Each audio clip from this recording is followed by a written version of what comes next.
Merci Anne-Céline. Et juste pour vous montrer à quel point ce mouvement est déjà en route, vous avez même la Banque mondiale l'année passée qui a dit qu'elle allait cesser de financer tout ce qui est pétrole et gaz, production en amont. Vous avez des banques comme BNP Paribas, qui est la 7e au monde, qui a dit qu'elle sortait des sables bitumineux.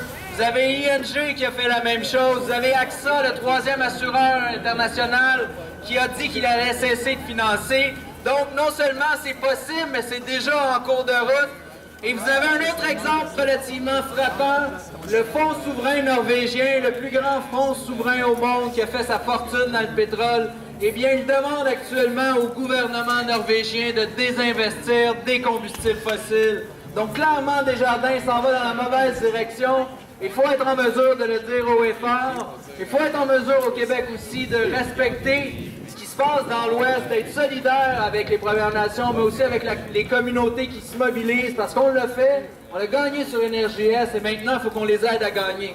Et un des grands acteurs, entre autres, de cette victoire sur NRJS, c'est Jacques Tétrault, c'est le regroupement Vigilance Hydrocarbures du Québec que vous connaissez. Jacques est le responsable à la mobilisation. Le regroupement a, depuis, je dirais, quelques années, créé ce qui est probablement le mouvement le plus important, intéressant mondial de coordination des citoyens qui luttent non seulement contre les hydrocarbures, mais pour les solutions, et qui a fait reculer les gaz de schiste, qui va probablement faire que le gouvernement du Québec va dire qu'il faut fermer la porte à l'exploitation pétrolière et gazière, parce qu'ils savent très bien qu'on va les talonner tant qu'ils ne passeront pas à la fermeture du pétrole et du gaz au Québec et au passage aux énergies vertes.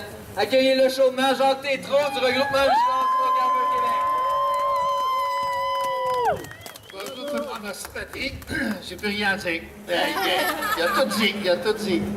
Mais il y a une chose, par exemple, qui n'a pas été dite aujourd'hui. Aujourd'hui, je vois des gens pour la première fois. Je n'ai pas été de toutes les manifestations, mais... Oui, OK. Levez donc la main ceux que c'est la première fois qu'ils viennent dans une manifestation. On a des nouveaux. Il y a de la relève!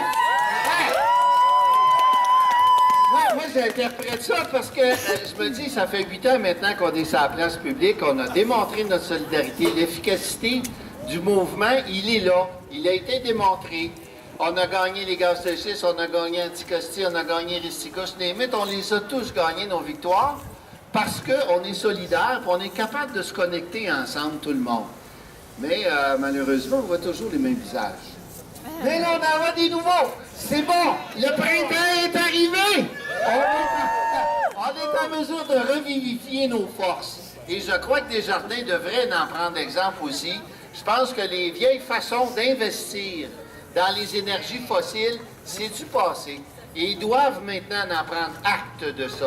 Parce que s'ils n'en prennent pas acte, nous qui sommes la base de Desjardins, avec cette mentalité de coopération-là, on peut leur démontrer qu'ils auraient intérêt à changer leur fusil d'épaule.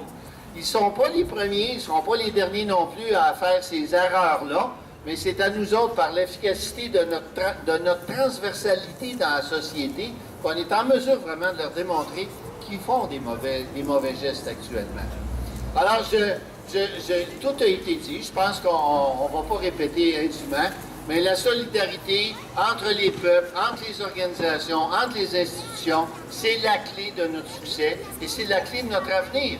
Les changements climatiques sont déjà là, sont présents, ils nous coûtent déjà des milliards et des milliards de dollars, mais pire que ça, ils nous coûtent des millions de vies actuellement sur la planète. Et si on veut être en mesure de se préparer adéquatement, il faut arrêter de tirer dans cette direction-là, puis se tourner résolument vers d'autres choses, vers une transition écologique juste et équitable pour tout le monde sur notre planète. Et Desjardins devrait démontrer un leadership dans ce sens-là.